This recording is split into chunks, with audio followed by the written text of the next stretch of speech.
ఈ కార్యక్రమంలో పెద్దలు ఆదిత్య మాస్టర్ గారు, బాల మల్లేష్ గారు, సోదరిమణి రత్న గారు, జ్యోతి గారు, డిటి నర్సింగ్ గారు, కాంగ్రెస్ నాయకులు ఆదురి గారు, వేదిక పైన ముందున్నటువంటి పాత్రికేయులు, సోదరి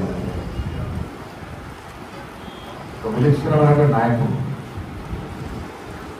సీతారాం యేచూరి గారిని కలిసే అవకాశం నాకు కూడా చాలాసార్లు దక్కింది. పార్టీలు వేరైనా భావజాలం ఒకటే. వారు కమ్యూనిస్టులో అగ్ర నాయకులు. ఢిల్లీ వేయడంలో అవకాశం ఉంటే వారిని కలిసి 10 నిమిషాలు మాట్లాడే అవకాశం కోసం వినిపించేవారు. దానికి కారణం ఏంటంటే త్యాగాలకి ప్రతీక ఆయన. ఎందుకన్నా గొప్ప విషయం ఏంటంటే మన తెలుగు వారు కాకినాడ ప్రాంతంలో పుట్టిన వ్యక్తి మద్రాసులో ఢిల్లీలో పెరుగుతుంది. చిన్ననాటి నుండే రాజకీయాలకు ఆశిస్తున్నాయి. అప్పుడు కూడా ప్రభుత్వానికి వ్యతిరేకం. రాజకీయాలు 2 రకాలు. నిరంతరం ప్రజాసేవలో ఉంటూ అధికారానికి దూరంగా ఉండడం అలవాటు చేసుకొని అధికారమే అవసరం లేకుండా ప్రజా జీవనం సాగించడం. మరొక కోణం రాజకీయాల కోసం అధికారులకు రావాలని తపన పడేవారు. ఈయన మొదటి కోరుకున్నటువంటి మహోన్నతుల నాయకుడు. ఇలాగ పుస్తకంలో దూకుతూ ఉంటే మనిషి చనిపోయిన తర్వాత మనిషి యొక్క గొప్పతనం తెలుస్తుంది. నాకు తెలిసినంత వరకు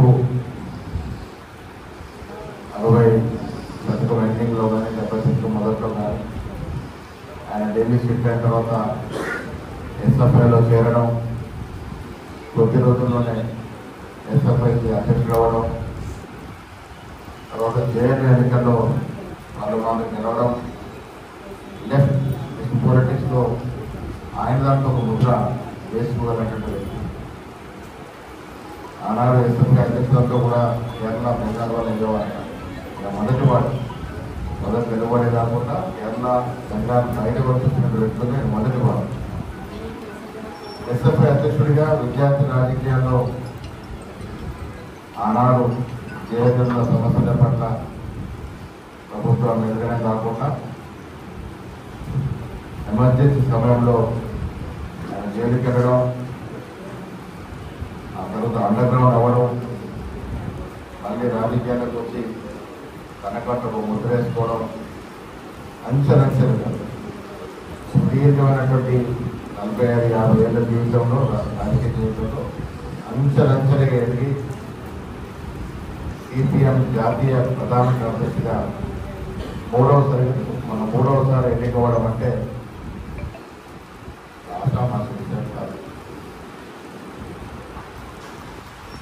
సీతారాం యేచూరి అనగానే కలుపుకున్న మెరిసేట అవుతారు. చిన్నప్పుడు చాలా అందగాడు. రాజకీయాలకు వచ్చిన తర్వాత కమ్యూనిస్టు పార్టీలో తన శైలిలో ఎదుగుతూ ఈ స్థాయికి వచ్చినాడు. రాజకీయ నాయకుడే కాకుండా మంచి కవిగా, ఒక కాలమిస్ట్గా, విమర్శనాత్మక అనేటువంటి రచనలు చేసే కవిగా ఆయన మనందరికీ సుపరిచితుడు. ఈ దేశ రాజకీయాల్లో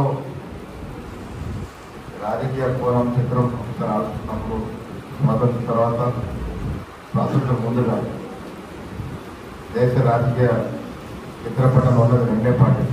ఒకటి కాంగ్రెస్ పార్టీ, ఒకటి కమ్యూనిస్ట్ పార్టీ. ఇవాళ రాజ్యం వెళ్తున్న బీజేపీ పార్టీ ఆనాడు స్వాతంత్రం లేదు, బ్రిటిష్ వారితో పోరాడడం లేదు. చరిత్ర కొన్ని చూస్తే బ్రిటిష్ వారు ఉండాలని కోరుకునేవారు. ఆనాడు బ్రిటిష్ భారతలే స్వాతంత్రంలో వారి పాత్ర లేదు. మన బీజేపీ పార్టీకి మా నాయకుడు ఫలానా నాయకుడు స్వాతంత్రంలో పాల్గొనడానికి చెప్పుకునే నాయకుడు లేదు. ఏమంటే వీర సవర్కర్ పేరు చెప్తారు. వీర సవర్కర్ ఆ రోజు బ్రిటిష్ వారికి సరెండర్ అని పెట్టారు. ఆయన అండమాన్ జైల్లో ఉన్నప్పుడు రాసిన లెటరు, ఆ క్షమాభిక్ష పెట్టండి, నీ బానిసగా ఉంటారని చెప్పినట్టు లెటర్ కూడా చూశారు. ఇవాళ వారికి చెప్పుకోదగ్గ నాయకుడు స్వాతంత్రంలో ఉన్నాడని మన నాయకుడు చెప్పుకోవడానికి లేదు. ఇవాళ వల్లభాయిని సొంతం తీసుకునే ప్రయత్నం చేస్తూ ఉన్నారు. సర్దార్ వల్లభాయ్ గుజరాత్ చెందిన మహత్తర నాయకుడు. ఆనాడు నెహ్రూకి వల్లభాయికి ఉన్న సాన్నిధ్యం ఏంటంటే చాలా గొప్ప ఫ్రెండ్షిప్, మంచి స్నేహితులు, మంచి అవగాహన, అండర్స్టాండింగ్ ఉండేది. ఇవాళ అంత గొప్ప ఫ్రెండ్షిప్లో ఈ దేశానికి దశ దిశ చూపించినటువంటి నెహ్రూ వల్లభాయిని కూడా చనిపోయిన తర్వాత విడదీసి వల్లభాయ్ మా నాయకుడు అని చెప్పుకుంటా ఉన్నాం. వల్లభాయ్ ఏ విధంగా మీ నాయకుడు అవుతాడు అని సార్ రామశివ గారు